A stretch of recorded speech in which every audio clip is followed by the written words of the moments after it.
आतंक के बल पर गरीबों की संपत्तियों पर कब्जा करते थे, व्यापारियों से रंगदारी वसूली करते थे, आज गले में तख्ती लटका करके जाने के लिए मजबूर।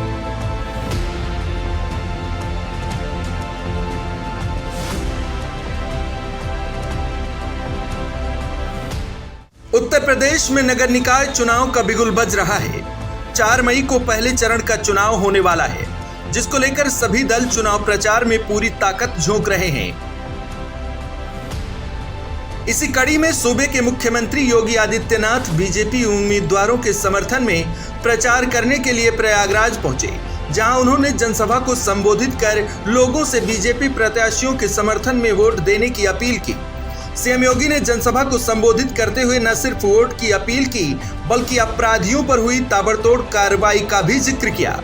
क्राइम पर जीरो टॉलरेंस की बात करने वाले सीएम योगी ने मंच से कड़े तेवर दिखाते हुए अपराधियों को फिर से आगाह किया कि सरकार किसी भी अपराधी को बख्शने वाली नहीं है और उसके कर्मों का हिसाब किताब पूरी शिद्दत के साथ किया जाएगा।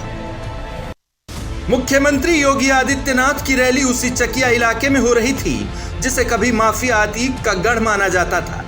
जिस चकिया में अतीक अहमद के खौफ की कहानी हर शख्स के जुबान पर थी, लेकिन सीएम योगी ने माफिया राज को मिट्टी में मिलाकर प्रयागराज से जरायम के एक अध्याय का खात्मा कर दिया।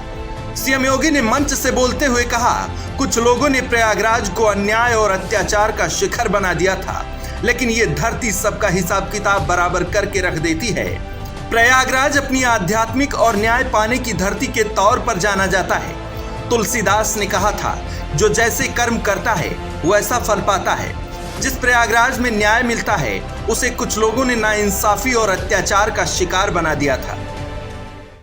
जहां पर अन्याय अत्याचार से पीड़ित मानवता करके न्यायालय की शरण में आकर के न्याय प्राप्त करने के विलासा से आता है, कुछ लोगों ने उस प्रयागराज की धरती को अन्याय और अत्याचार का शिकार बना दिया था, पापाचार का शिकार बना दिया था। सीएम योगी ने मिट्टी में मिल चुके अतीक अहमद का नाम लिए बिना एक के बाद एक कई तीखे वार किए।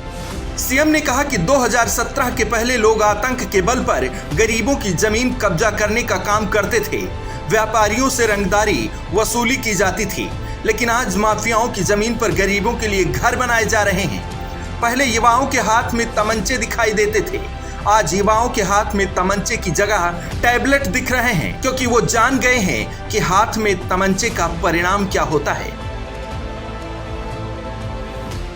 आतंक के बल पर गरीबों की संपत्तियों पर कब्जा करते थे, व्यापारियों से रंगदारी वसूली करते थे, आज गले में तख्ती लटका करके जाने के लिए मजबूर हुए हैं।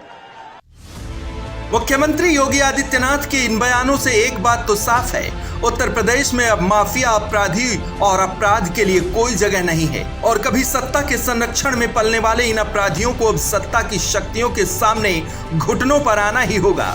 जिन माफियाओं की कमर आज योगी सरकार तोड़ रही है, उन्हीं माफिया अपराधियों को पहले की सरकारें और पार्टियां सियासी नफे नुकसान के लिए एक हथियार की तरह इस्तेमाल करती रही हैं। लेकिन योगी आदित्यनाथ की सरकार ने नफा नुकसान के गणित को दरकिनार कर जरायम के आकाओं के साम्राज्य को ढहा कर रख दिया है। सत्ता को अपने जूतों की नोक पर रखने वाले माफिया आज या तो मिट्टी में मिल चुके हैं या फिर जेल की सलाखों के पीछे जिंदगी के बचे खुचे दिन काट रहे हैं।